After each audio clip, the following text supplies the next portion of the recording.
পূজা পূজা পূজা, আর পূজা তো এসেই গেল।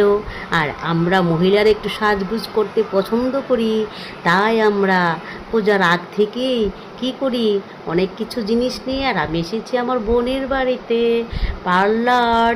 আমার বোনে অনেক কিছুই জিনিস রাখে, আর যারা আসে এখানে পছন্দ হলে নিয়ে যায়, আর পছন্দের জিনিস উঠিয়েছে।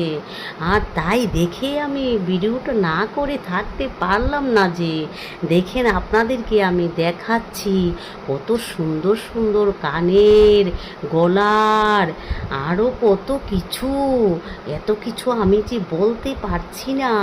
আর মোবাইল দিয়ে দেখেন আমি সবাইকে ক্যামেরায়ও বন্দি করলাম, আর খুবই ভালো লাগছে। তাড়াতাড়ি চলে আসুন আপনারা। বাহ, অসাধারণ ছোট ছোট বাচ্চাদের হেয়ারব্যান্ড, আরও কত কাপড় চোপড়, কত সুন্দর ব্লাউজও রয়েছে। যে তো চলে আসুন তাড়াতাড়ি। ধন্যবাদ।